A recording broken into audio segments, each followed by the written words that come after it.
Sou cristã, moro atualmente na cidade de Quebec, Canadá. Vou relatar minhas experiências, não vou contar todas, mas somente as que marcaram o meu ministério. Quando eu era solteira, eu orava para Deus me dar um marido. Ele me deu um esposo cristão. Como ele trabalhava e viajava a trabalho, voltava uma vez por mês para casa. Ele não tinha tempo de ir à igreja onde ele trabalhava. Sua fé foi esfriando. Meu esposo começou a desviar, e ele estava bebendo bebidas alcoólicas. Comecei a ficar triste vendo essa nova situação. Ele chegava todo final do mês bêbado. Eu ficava em silêncio. Não repreendia ele quando ele voltava para a viagem de trabalho. Eu dobrava os meus joelhos e orava a Deus. Eu dizia: Senhor, eu lhe pedi um homem de Deus, e não um perdido. Eu não quero um bêbado, quero aquele servo teu que tu me destes. Foram mais de 7 anos de intercessão para que ele voltasse. Hoje, ele é um pastor.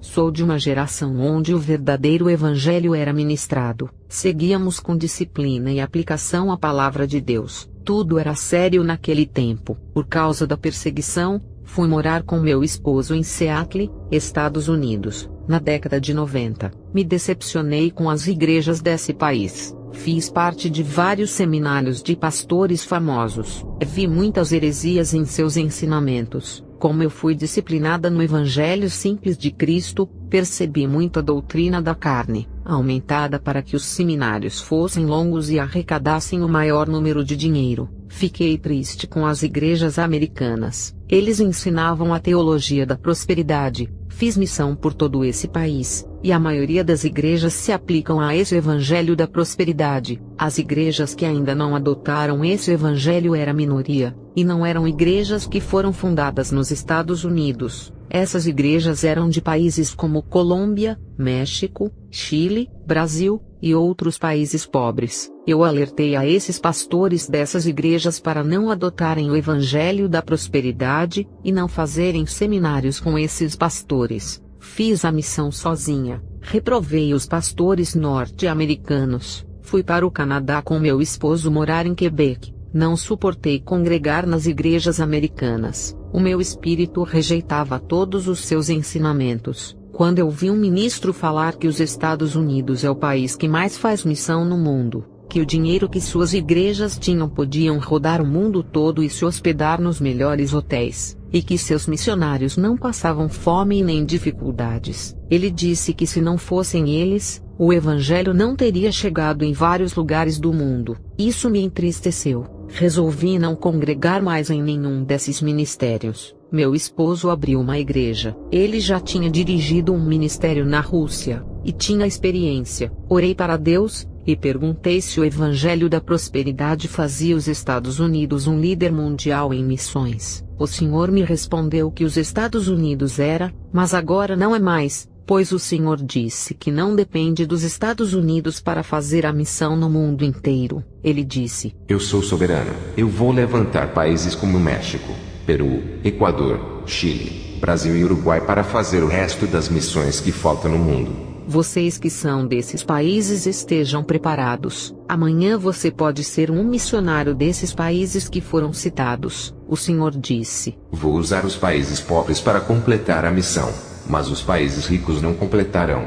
Vou levantar os humildes e abater os exaltados. Vou confundir os sábios. Certa vez, eu estava orando a Deus pelo meu país, a Rússia e toda a Europa, e eu disse para o Senhor que o avivamento começou na Europa através de Martim Lutero. O Senhor usou esse homem para abrir os olhos do povo. Ele traduziu a Bíblia para outros povos entenderem. Mas hoje eu digo aos irmãos, as grandes catedrais que têm capacidades para receber multidões estão vazias. Tive uma visão de uma bola de fogo se distanciando da Europa. Cada vez que essa bola se afastava, acontecia 2 fenômenos. Vou contar o primeiro fenômeno. O meu corpo esfriava, meus dedos endureciam, não conseguia mover minha mão e nem minhas pernas. Nessa visão, vi várias estátuas de gelo, mas eram de pessoas que congelaram e ficaram ali. O Senhor me disse: O frio do mundo entrou nas igrejas da Europa, e congelaram seus corações por mim e pela minha palavra, tirando todo o amor. Suas vidas espirituais estão paralisadas. A bola que tu viu, minha serva,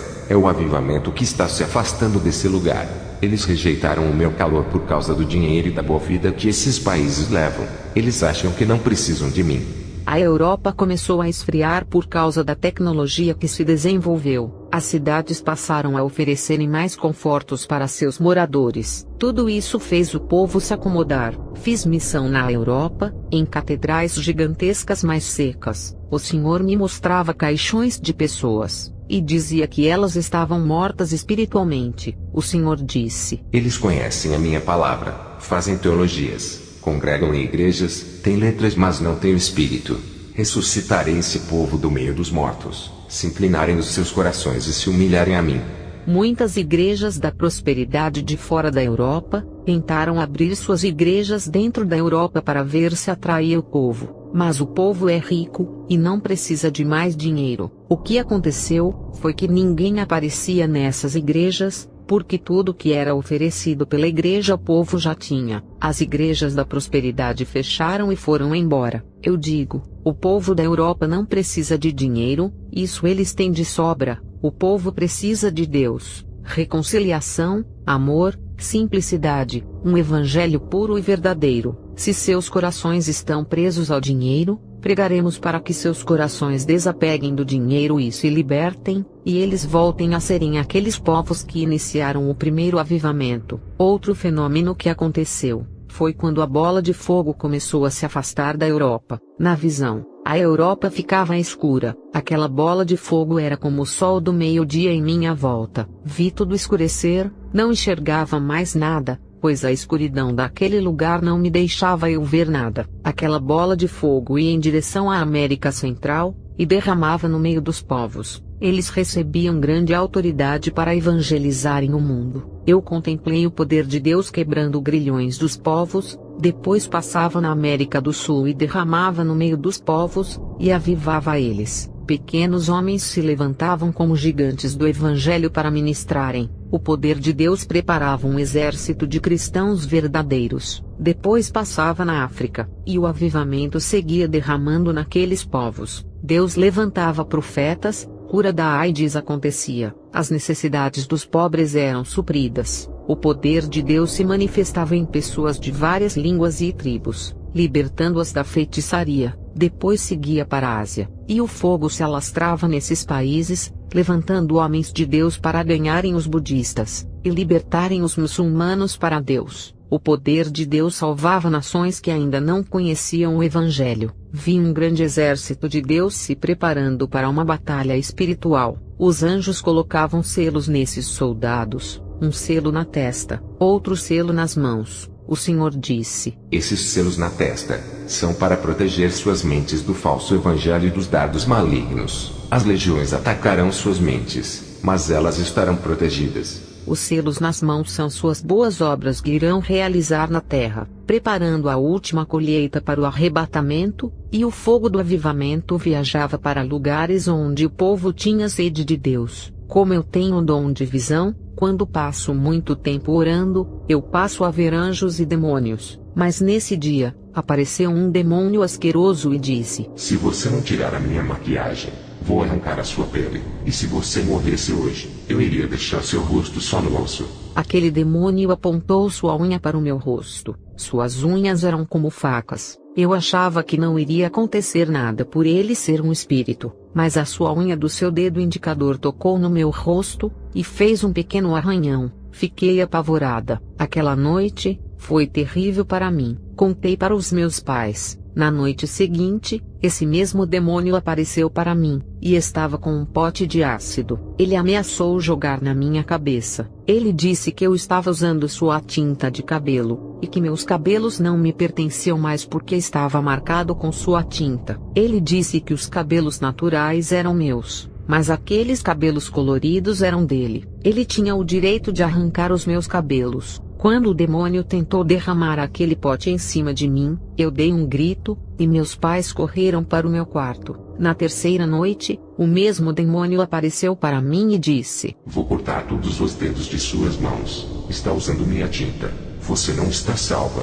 Você é minha. Eu disse: Você é um mentiroso, eu sou de Cristo. O demônio disse: Então por que ele está permitindo eu lhe perturbar? Cadê a sua força, cantinha? Comecei a repreendê-lo. Aquele demônio ria. Ele disse: Você não tem autoridade. Se santifica primeiro. É assim que eu engano muitas mulheres que se dizem de Deus, e uso o que é meu. Eu finjo que saio quando elas me repreendem, fazendo elas acreditarem que são ungidas e que têm autoridade. Aquele demônio só foi embora por causa de um anjo que se aproximou do meu quarto. No outro dia fiz um jejum, e estava me preparando. Eu sabia que a guerra não iria ser fácil. Aquele demônio iria me atormentar outra vez. Eu não sabia o porquê Deus estava permitindo isso acontecer comigo. Eu que sempre fui uma moça dedicada para com as coisas de Deus. Na outra noite, o mesmo demônio apareceu. Ele disse: Comece a se acostumar, minha serva, porque um dia nós vamos nos encontrar lá embaixo. Vou pedir para te atormentar por toda a eternidade. Vou puxar a sua orelha e esticar ela até cortar. Quando você descer ao inferno, eu mesmo vou buscar a sua alma. Eu disse: Eu não sou sua serva. O demônio disse: É sim, tem a minha marca na sua orelha. Você me pertence. Você não sabia que os brincos simbolizam escravidão, e quem usa são os meus escravos. Eu orava expulsando aquele demônio, e aquele demônio não queria sair. Fiquei a madrugada acordada, perturbada e deprimida, até que um anjo desceu no meu quarto, e aquele demônio foi embora. Comecei a entender que tudo era a permissão de Deus. Ele queria me ensinar uma lição, e eu não queria entender, pois o meu egoísmo de autoridade espiritual não deixava eu enxergar o quanto eu precisaria melhorar a minha caminhada com Deus. Tinha que limpar a minha vida. Queria tanto me livrar daquele demônio, que não percebi o que Deus queria me mostrar. Não orei naquela manhã, pois sabia que isso não impediria aquele demônio de aparecer. Resolvi fazer um teste. Na manhã seguinte, tirei as tintas das unhas e os brincos, joguei o kit de maquiagem fora, e também a tinta de cabelo. Ao anoitecer, fiquei esperando o demônio aparecer, mas ele não apareceu, pois eu havia me desfeito de tudo aquilo que ele disse que pertencia a ele. Eu fiquei confusa, não queria acreditar naquele demônio asqueroso e nojento. Eu sabia que eles eram mentirosos, mas aquela noite foi tranquila. Talvez, você mulher, é muito vaidosa e está na igreja, não acredita nisso que eu estou dizendo. Pode até estar me criticando agora. Com toda a autoridade espiritual que Deus me deu, eu falo para vocês orarem e pedirem respostas para Deus. Ele vai te revelar que está errado. Não questione esse testemunho, busque resposta em Deus como eu fiz. Fiz orações na madrugada, e então o Senhor Jesus apareceu no meu quarto, e pude ver como ele era. É a mesma aparência humilde que vivia na terra, porém, seu corpo era glorioso. A luz que saía do seu corpo ofuscava meus olhos. Ele diminuiu a luz do seu corpo para que eu pudesse olhar para ele. O seu rosto brilhava. O Senhor Jesus disse que aquilo que o demônio havia falado era verdade. Aquele demônio recebeu ordem da parte de Deus para revelar o erro da minha vida. Ele disse que estava me preparando para uma batalha espiritual através daquele demônio. Ele disse que em uma batalha como a minha, se faz jejum e oração, e se não for o suficiente se santificar, jogue tudo aquilo que está em nosso lar para fora de casa para quebrar a legalidade dos demônios. O Senhor disse: Serva, você aprendeu que em uma guerra, é preciso não abrir a guarda usando aquilo que pertence aos demônios. Isso dá força para eles. O Senhor me mostrou em uma visão, uma bispa de uma igreja. Ela colocava as mãos na cabeça das pessoas e elas caíam no chão. Aquela bispa expulsava os demônios, mas aqueles demônios saíam de dentro dos corpos daquelas pessoas, e ficavam em pé do lado das pessoas que tinham sido libertas. Aqueles demônios riam da cara daquela bispa. Eu percebi algo muito estranho. Aquela bispa usava brincos, maquiagens, lábios pintados e um vestido apertado no seu corpo. Aqueles demônios enganavam aquela mulher, fingiam que estavam se submetendo à sua autoridade. Depois que a bispa fazia a corrente de libertação e o culto acabava, aqueles demônios que estavam dentro daquela igreja entravam dentro dos corpos daquelas pessoas novamente. Elas voltavam para suas casas endemoniadas. O Senhor disse: Serva, Satanás engana muitos desse jeito. Ele faz as pessoas pensarem que tem autoridade sobre eles. para que a pessoa não perceba que precisa ser liberta do mundo primeiro para poderem libertar os aprisionados. Um prisioneiro de Satanás não pode libertar outro prisioneiro. Ambos se encontram na mesma situação. Satanás coloca na mente dessas pessoas que elas já são libertas e salvas para que essas pessoas não se libertem do pecado, morram e vão para o inferno. Essas pessoas subestimam os poderes das trevas, acham que é só invocar o meu nome e colocar os demônios debaixo de seus pés. Isso é um erro. Suas vidas pecaminosas abrem espaços para os demônios trabalharem. Eu dou autoridade para os meus discípulos que aprendem da minha palavra e fazem aquilo que eu mando. Eu não dou autoridade para os rebeldes, mas mesmo assim eles querem usar o meu nome para se impor em cima dos demônios. Hoje lhe dou autoridade para pisar em serpentes e escorpiões. Essa unção que vai vir sobre ti é verdadeira. Os demônios vão lhe obedecer, e quando for expulsá-los, eles não vão lhe enganar como enganou essa pastora. Só vivam uma vida obedecendo a minha palavra. Você vai preparar mulheres guerreiras que serão a coluna de oração de seu ministério, porque o pecado vai começar a entrar nas igrejas, mas a sua vai permanecer santa se orarem sem cessar. Fui pegando experiência com Deus. Já estava casada, fui morar nos Estados Unidos. O governo de lá lançou a campanha de que o casal teria que ter um filho, no máximo 2. Esse programa se chamava Controle da Natalidade. Eu tinha evitado filhos, mas só depois que eu percebi que era uma trama de Satanás por detrás do governo. Irei revelar melhor esse controle de natalidade quando contar minha experiência no inferno. O Senhor disse: Serva, a tecnologia vai lançar uma rede social em breve. Hoje você não tem ideia do que se trata, mas essa rede social irá destruir casamentos. Haverá prostituição, e os espíritos dos demônios da lascívia e da sensualidade irão possuir homens e mulheres que irão fazer muitos servos e servas minhas tropeçarem com o pecado dos olhos. Diga para o povo para se afastarem dessas pessoas endemoniadas que virão com essa nova invenção. Evite as redes sociais.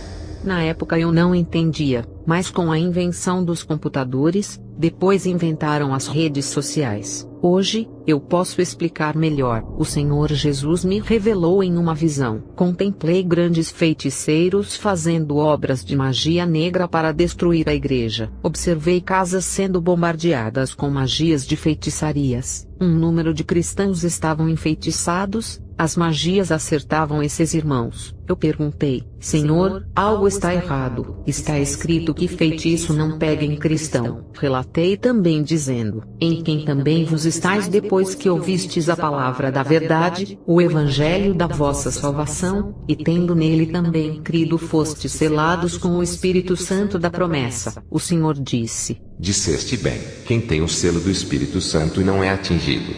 Observei esses irmãos que estavam sendo afetados por essas magias. O Senhor me fez enxergar as suas vestes que eram brancas e que estavam manchadas. Os feiticeiros não conseguiam atingir os irmãos que viviam uma vida santa. Suas vestes sujas manchadas pelo pecado davam essa legalidade. Não havia o selo do Espírito Santo na vida desses irmãos. O Senhor me mostrou um irmão. As magias que eram lançadas nele batiam e desviavam para outras direções. Olhei e observei uma armadura de um guerreiro antigo de Roma. Essa armadura resplandecia e cobria o corpo desse irmão. Em Efésios 6:11 em diante diz: Revesti-vos de toda a armadura de Deus, para que possais estar firmes contra as astutas ciladas do diabo, porque não temos que lutar contra a carne e o sangue, mas sim, contra os principados, contra as potestades, contra os príncipes das trevas deste século, contra as hostes espirituais da maldade, nos lugares celestiais. Portanto, tomai toda a armadura de Deus, para que possais resistir no dia mau,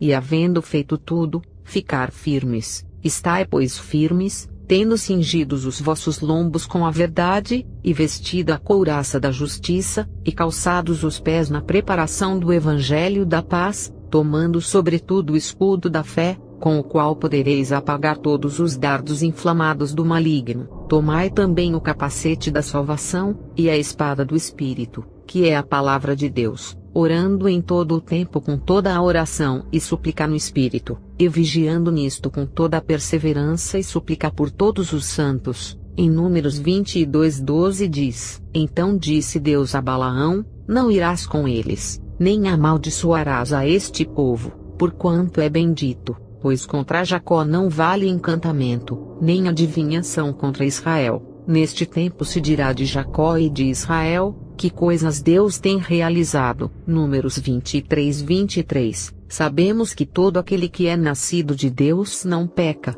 mas o que de Deus é gerado conserva-se a si mesmo, e o maligno não lhe toca. 1 João 5:18. Aquele que diz que está na luz, e odeia seu irmão, até agora está em trevas. 1 João 2:9. Nenhum mal te sucederá, nem praga alguma chegará à tua tenda, porque aos seus anjos dará ordem a teu respeito, para te guardarem em todos os teus caminhos. Salmos 91:10-11. Olhei para esse irmão, ele tinha o selo do Espírito Santo na sua testa. O Senhor Jesus disse que o diabo pode atentar o crente fiel, mas não pode destruir. Sede sóbrios, vigiai, porque o diabo vosso adversário, anda em derredor bramando como leão, buscando a quem possa tragar. 1 Pedro 5:8. O Senhor disse que o diabo só pode tocar nos seus servos se ele permitir. Jó 2:5-6. Porém estende a tua mão, e toca-lhe nos ossos e na carne, e verás se não blasfema contra ti na tua face. Eis que ele está na tua mão, porém guarda sua vida. O diabo pode tocar nos bens, mas não pode tocar na vida de um servo. Salmos 31:15. Os meus tempos estão nas tuas mãos. Livra-me das mãos dos meus inimigos e dos que me perseguem. Pensai nas coisas que são de cima, e não nas que são da terra, porque já estáis mortos, e a vossa vida está escondida com Cristo em Deus. Colossenses 3:2-3. Eu digo para vocês, que a feitiçaria pega em crentes que não vivem o evangelho da verdade, que não estão cobertos com o sangue da salvação, não receberão a salvação, embora sejam crentes. Já para o crente verdadeiro, a feitiçaria não pode penetrar naqueles que já se vestiram da armadura da palavra, que vivem o evangelho da santidade. Com a minha caminhada no caminho de Deus, fui pegando experiência com Ele, e estava sendo preparada para descer nas partes mais baixas da terra. Jesus me guiou até a cabeça do inferno. A boca daquela cabeça se abriu. Os dentes eram um portão negro e estavam trancados com cadeados. Aquele portão se abriu com a presença de Jesus. Entramos. Contemplei demônios correndo por causa da presença de Jesus. Os primeiros demônios que vi, foram vários que inventaram as redes sociais. Eles davam risadas. Esses demônios das redes sociais eram mulheres lindas e sedutoras. Seu objetivo era destruir casamentos. Elas estavam felizes, riam de felicidade, pois tinham conseguido destruir vários casamentos. Outros demônios da sensualidade têm incentivado as irmãs a andarem na sensualidade. Esses demônios estavam felizes, pois tinham jogado muitos jovens crentes na prostituição, e muitos solteiros estavam fornicando. Tive uma visão de um demônio entrando dentro do computador através de uma rede social. Ele causava divórcio e destruía muitos casamentos, incentivava crianças ao sexo, à imoralidade, convencia as pessoas a praticarem sexo sem compromisso. Aquelas mulheres sedutoras que são demônios tinham várias técnicas de sedução para fazer os homens de Deus caírem na fé. O objetivo desses demônios das redes sociais era usar uma mulher que causava ciúmes, se aproveitar das fraquezas do casamento por causa das brigas, se aproveitar quando o casamento estivesse morno. Esses demônios eram determinados, pacientes e sensuais, tinham todas as armas de sedução para a conquista. Eles escolhiam pessoas atraentes, entravam em seus corpos, e seus alvos eram mulheres e homens de Deus. O plano desses demônios era de se aproximar como amigos, e seduzir aos poucos, hipnotizando a mente dos crentes para o amor ilícito. Vi demônios do lesbianismo. Suas táticas eram a de usar mulheres para conquistar outras. Demônios que usam homens para seduzir irmãs casadas e tirá-las da igreja. Também a tentar jovens solteiros para cair na prostituição. Esses demônios da sedução faziam grandes esforços para desviarem muitos da fé. Eles estavam felizes por cumprirem suas tarefas. Chegamos perto de um demônio encapuzado com uma capa negra. Sua presença era muito maligna. Ele tinha um livro em sua mão e uma caneta de osso. Esse livro era o livro do inferno, e estava escrito em sua capa, Livro da Morte Eterna. O Senhor Jesus disse que esse livro estava escrito nomes de pessoas que ainda estavam na terra, que ainda não tinham entregado suas vidas a ele. Pude ver nomes de pessoas na terra. As letras eram escritas com letras de sangue. Contemplei vários nomes de grandes pastores dos Estados Unidos que estavam escritos nesse livro.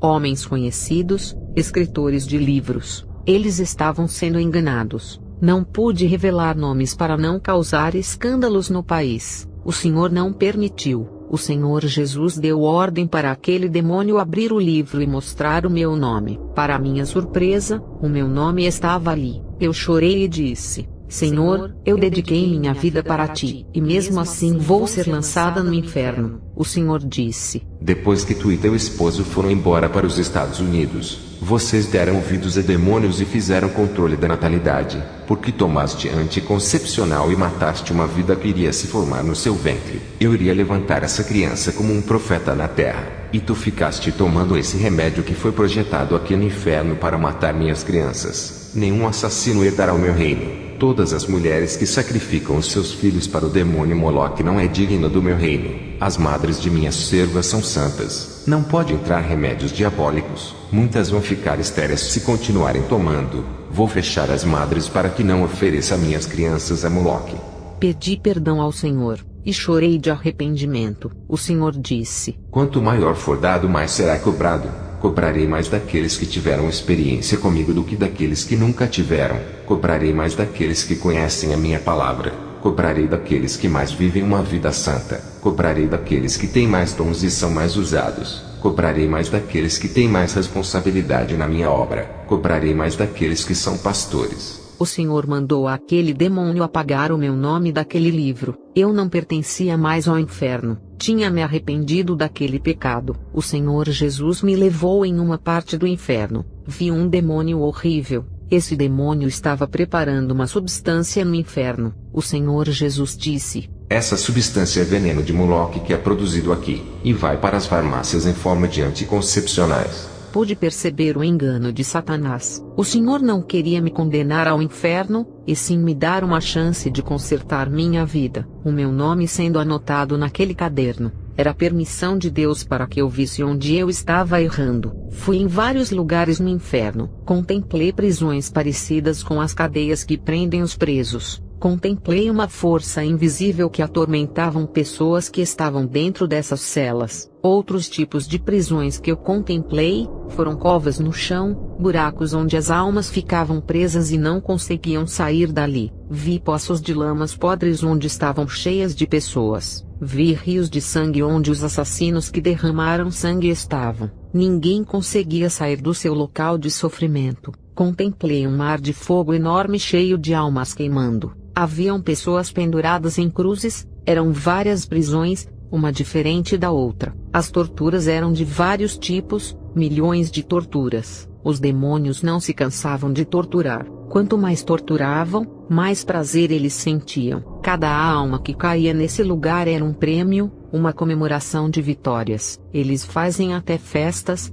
quando almas de grandes homens de Deus que se desviaram caem ali. Os demônios tinham nomes de pastores em sua lista. Eles diziam que esses pastores são homens de Deus, e que eles tinham que destruir suas famílias que ainda não eram evangélicas. Contemplei uma mesa gigante no inferno. O demônio encarregado por ordem de Satanás estava colocando a cabeça de muitos homens de Deus a prêmio. Eles rifavam esses homens de Deus, oferecendo grandes recompensas para tirar ele do caminho do Senhor, e o demônio que conseguisse isso ganharia uma recompensa, e se além de desviar eles conseguissem trazer as almas deles e apresentar para Satanás, ganharia mais recompensas. Cada homem de Deus tinha um preço em recompensa. Contemplei preços muito altos por cabeças de irmãos. Esses eram os mais conhecidos no inferno. Havia um desejo enorme para ganhar essas almas. Todas as atenções estavam nessas pessoas de Deus. Tinha muitas. Havia também mulheres que estavam marcadas. Os demônios queriam causar divórcios para enfraquecerem a fé desses irmãos e irmãs. Na reunião onde todos estavam sentados, O demônio encarregado bateu na mesa e houve um estrondo, e ele disse que não aguentava mais esses crentes que vivem uma vida santificada. Ele dizia que se um crente desse caísse no inferno, ele beberia o sangue dele junto com os demônios em comemoração. Eles chamavam os crentes de os separados do mundo. Eles eram o foco no inferno. O demônio encarregado disse que esses irmãos estavam fazendo um estrago no mundo, estavam ganhando muitas almas para o céu, combatendo as falsas doutrinas, desmascarando toda a mentira que Satanás tinha colocado dentro das igrejas, através dos falsos mestres. O demônio encarregado disse: se destruirmos esses crentes, eles poderiam entrar nas igrejas e ganharem almas lá dentro sem precisar tirar das igrejas. Um outro demônio disse: cada crente que renuncia ao mundo é uma alma que perdemos. Temos que evitar que eles morram para o mundo. Vamos manter seus desejos vivos para os prazeres do mundo. Só assim eles vão pecar. Contemplei nomes de várias igrejas do mundo. Eles se preocupavam em não deixar o pecado entrar, e os demônios armavam planos para infiltrar o pecado usando pessoas que estavam na liderança como pastores e presidentes do ministério. Contemplei o nome do ministério do meu esposo na lista. Perguntei ao Senhor por que o nome da igreja do meu esposo estava ali. Ele disse: Satanás vai enviar um membro para a igreja do seu esposo. Ele vai ganhar a confiança dele. Seu esposo vai colocar ele como pastor da obra. Ele vai implantar doutrinas de demônios para desviar muitos membros. Muitos jovens vão sair da igreja por causa desse homem e vão seguir esse pastor para qualquer igreja que ele for. O seu ministério irá perder muitos membros se aceitar esse homem como pastor.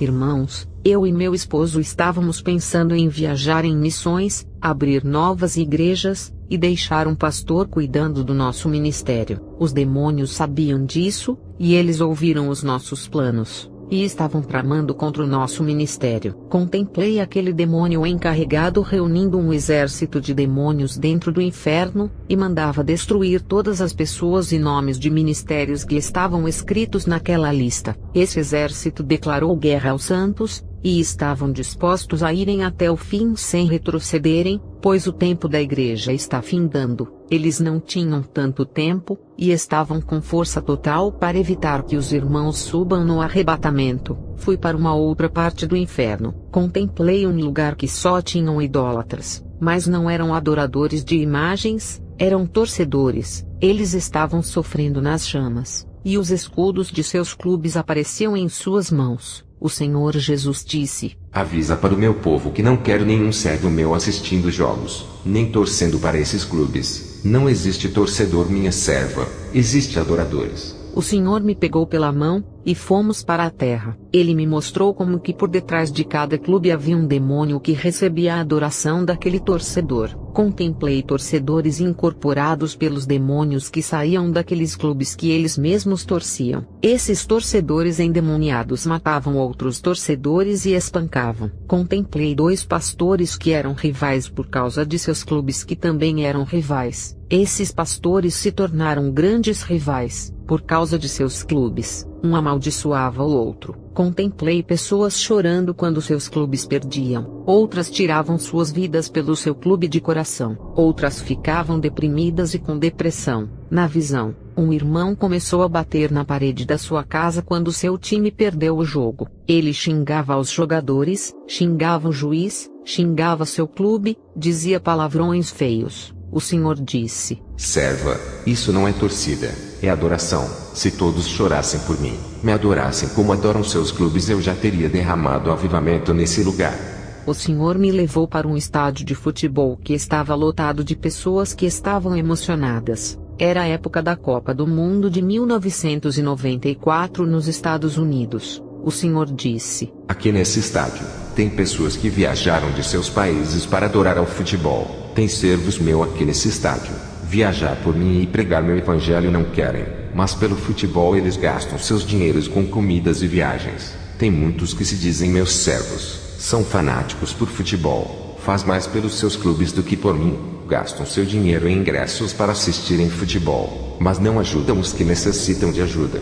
O futebol tem roubado o lugar que é de Deus, e muitos estão adorando esse esporte e indo ao inferno por causa dessa idolatria. O Senhor me mostrou esse demônio. Ele estava com seu trono nos ares. Contemplei uma bola em sua mão. Ele recebia os cânticos dos torcedores que gritavam no estádio. O Senhor disse que muitos irmãos são jogadores de futebol profissionais, e que ele não queria seus servos jogando esse esporte do inferno que roubou a sua adoração. Descemos ao inferno outra vez. Fui em um lugar no inferno, onde observei irmãos e pastores que tratavam membros da igreja mal por estarem desempregados, e não podiam ajudar a igreja. Um irmão estava no inferno por preconceito. Um homossexual se aproximou desse irmão. Sua alma estava vazia. Ele tratou aquele rapaz como um cão, e não pregou a palavra. Aquele rapaz estava cansado daquela vida, e queria ouvir apenas uma palavra para entregar a sua vida a Jesus. Esse irmão foi para o inferno por humilhar aquela vida. O Senhor Jesus disse: Minha serva, por acaso eu tive preconceito com Naamã que não fazia parte do meu povo? Tive preconceito com a Moabita Ruth que não fazia parte de Israel? Tive preconceito com a prostituta Raabe, a cananita que foi salva da morte? Outro irmão estava no inferno por causa do seu preconceito. Deus enviou uma prostituta para que ele ganhasse aquela alma, pois Deus tinha planos nessa vida. Mas o irmão, com vergonha daquela mulher, ficou temeroso de alguém ver ele conversando com ela, e falarem para o pastor de que ele estava com uma prostituta. Ele resolveu menosprezar e fugir dela. Aquele homem foi para o inferno por humilhar aquela escolhida. Pastores estavam no inferno por deverem os bancos e não pagarem o empréstimo, e outros irmãos estavam no inferno por dar calote no próximo. Também tinha irmãos que foram para o inferno por humilhar pessoas de outras religiões. Observei um irmão que discutiu com um feiticeiro. Esse irmão desafiou esse feiticeiro, e ainda lançou palavras proféticas de maldição. Porque não temos que lutar contra a carne e o sangue, mas sim contra os principados, contra as potestades, contra os príncipes das trevas deste século,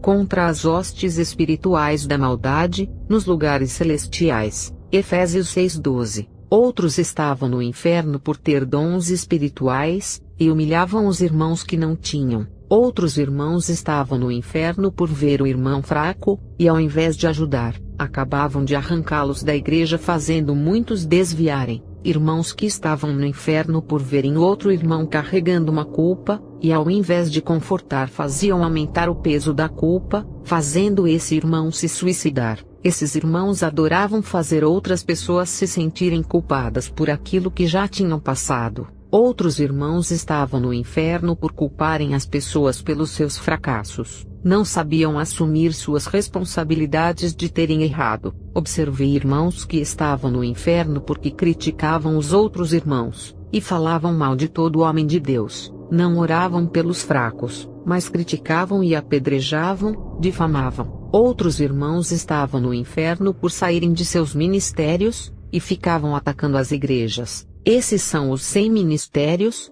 os desigrejados ou descongregados. Esses recebiam grandes castigos por saírem da igreja, e tirarem muitas pessoas da igreja, dizendo que as pessoas não precisavam congregar em um ministério. Mateus 23:13 diz: Mas ai de vós, escribas e fariseus, hipócritas, pois que fechais aos homens o reino dos céus, e nem vós entrais nem deixais entrar aos que estão entrando. Satanás ria da cara deles, pois esses homens haviam seguido as mesmas estratégias de Lúcifer, saindo do céu, e arrastando a terça parte dos anjos com ele. Satanás ensinou aos anjos a se rebelar, e os desigrejados estão ensinando muitos irmãos a se rebelarem também. Romanos 13:1-8 diz: Toda alma esteja sujeita às potestades superiores, porque não há potestade que não venha de Deus, e as potestades que há, foram ordenadas por Deus. Por isso quem resiste à potestade,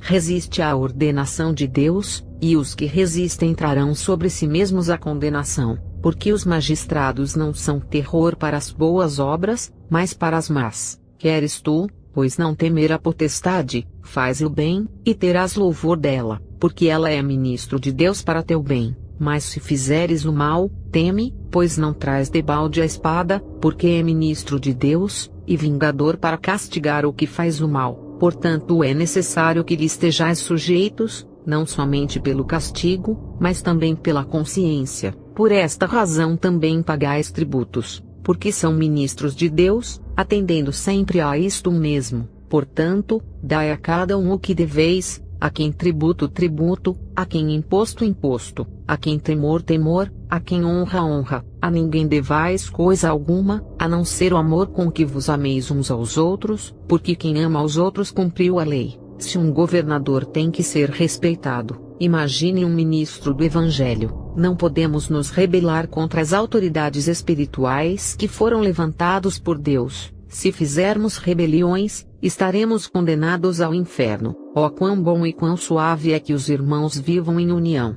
É como o óleo precioso sobre a cabeça, que desce sobre a barba de Arão, e que desce à orla das suas vestes. Salmos 133, 1-2. Queridos irmãos, não deem ouvidos para os sem igrejas. Eles são ovelhas perdidas do pasto, sem direções para suas vidas. Como podem orientar quem está congregando em comunhão? Não são vocês que precisam da ajuda deles, são eles que precisam da ajuda de vocês. Não deem ouvidos às suas doutrinas destruidoras. Satanás também conhece a palavra de Deus, e tentou desviar a Cristo de seus propósitos. Ele teve sagacidade, e de forma sutil, fez Adão e Eva pecarem. Outros irmãos estavam no inferno porque só enxergavam os defeitos dos servos de Deus. Nunca abriam suas bocas para falarem bem de nada, só falavam maldades. Outros irmãos estavam no inferno porque tinham o espírito arrogante, queriam ser melhores do que os outros em tudo, e eles sempre estavam certos e todo mundo errado. Nunca aceitavam a correção de seus pastores, e se levantavam contra a disciplina. A primeira seção era daqueles que, por ter maior conhecimento teológico, não aceitavam serem corrigidos. Eles eram o dono da verdade, e quando Deus usava um profeta para corrigir, ficavam de mal com o profeta, odiavam-no em seu coração. A segunda seção era daqueles que tinham mais dons que os demais e eram mais usados, pois viviam buscando dons, poder e autoridades. Esses se engrandeciam, e não aceitavam ordem do pastor, pois se achavam os maiorais. Eles tropeçaram em suas próprias grandezas, e estavam no inferno. A terceira seção era daqueles que debatiam a palavra de Deus, disputando seus conhecimentos. Um queria provar para o outro que ele estava errado, e o outro queria provar que seu conhecimento era melhor, e que sua sabedoria era melhor. Esses dois irmãos brigavam verbalmente, até insultos trocavam. Um estava querendo ser melhor do que o outro, entraram em uma disputa acirrada, uma guerra sem fim que gerou perseguição de ambas as partes. Um queria difamar o outro, o seu ministério, as suas doutrinas, viraram inimigos e foram para o inferno. Lá, os demônios colocavam os dois para brigarem eternamente sobre teologia, e ainda torturavam eles. Fui para outro lugar no inferno, observei irmãos que estavam lá por criticarem a Deus. Esses irmãos diziam que Deus não fazia isso, que Deus não fazia aquilo, cobravam providências divinas. Outros estavam no inferno por culparem a Deus por suas desgraças, perdiam pessoas da família e jogavam a culpa em Deus. Outros estavam no inferno por murmurarem contra Deus. O Senhor Jesus me disse: assim como o povo de Israel não entraram em Canaã, terra prometida, por causa da murmuração, só entraram Josué e Calebe. Assim acontecerá com muitos irmãos que murmurarem, eles não entrarão no céu. Fui em outro lugar no inferno, e observei uma mulher que idolatrava o marido. Ela saiu dos caminhos do Senhor por ele ter mandado. Ela obedeceu, e colocou seu esposo acima de Jesus. Ela estava no inferno sofrendo por ter perdido seu marido. Ela morreu, e ele ficou vivo na terra. Observei um homem que idolatrava sua esposa por ela ser bela. Tudo o que ela pedia esse homem fazia. Ela impedia ele de fazer a obra de Deus, e fez ele lançar a mão do arado e enterrar seus dons. E ele parou de fazer a obra de Deus. Ele estava no inferno, e chorava de medo que sua esposa arrumasse outro marido. A sua consciência sofria mais por ter largado a obra de Cristo a pedido de sua mulher. Fui para outro lugar no inferno. Observei irmãos que idolatravam pastores, bispos, apóstolos, cantores e pregadores famosos. Observei também aqueles que adoravam placas de igrejas, exaltavam nomes de suas congregações, dizendo que o nome de seus ministérios salvavam.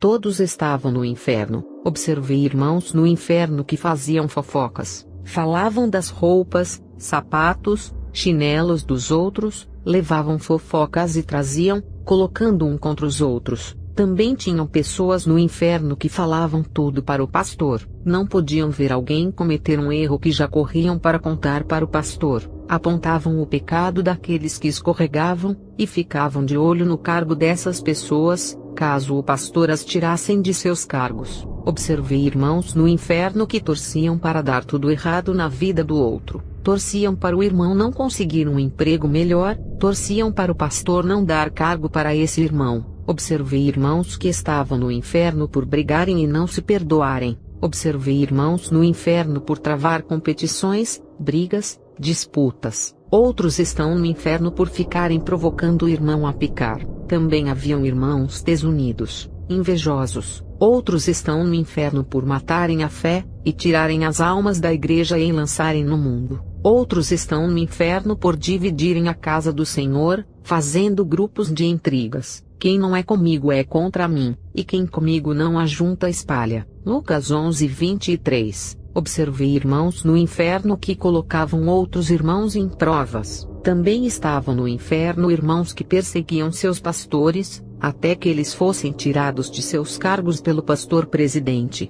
Outros, pressionados pela igreja, entregavam os seus cargos, e desistiam de apacentar o rebanho. Todos os que perseguiam esses pastores estavam no inferno. Outros estavam no inferno por perseguirem os irmãos que eram usados. Tocavam no próprio Espírito Santo, e não no vaso. Observei pastores no inferno por expulsar ovelhas, como se eles fossem donos da igreja. Outros pastores estavam no inferno por amaldiçoar os membros.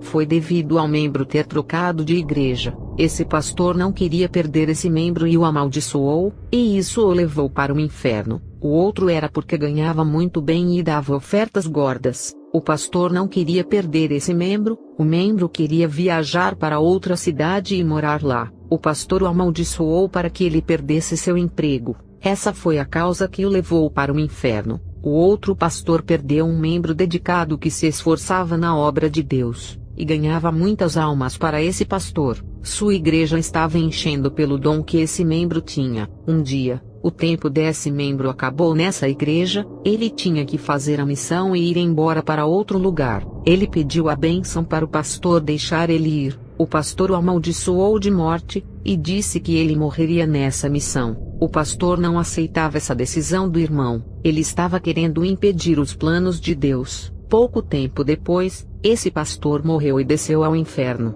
Outro pastor estava no inferno por dar cargos somente para os familiares, não confiava nos demais membros, desprezando as capacidades das ovelhas. Já outro pastor era absolutista, queria fazer tudo sozinho, não aceitava conselho de ninguém. Ele mandava na igreja. Quando Deus usava um vaso para ajudar a obra, ele não dava ouvidos, pois confiava só nele mesmo. Muitos irmãos que Deus queria usar ele barrou. Ele não dava oportunidades, somente era ele quem falava. Muitos irmãos enterraram seus dons por causa desse pastor. Quando ele morreu, desceu ao inferno por sua soberba. Depois, eu fui em outra parte do inferno. Lá, havia somente membros de igrejas. Jesus disse: esses são membros de igrejas e não meus seguidores. Se dizem crentes, mas não são praticantes. Não abandonaram o pecado, e não tinham o Espírito Santo. Você não pode manter uma vida espiritual viva em um mundo de trevas onde Satanás controla. Depois, eu e Jesus subimos para cima na terra. Irmãos, eu poderia relatar mais experiências, mas se eu for contar, ficarei o dia todo falando. Espero que essas experiências sejam o suficiente para aumentar sua fé. Fico grata por compartilhar minha experiência com vocês. Que a paz de Jesus fique com vocês. Amém.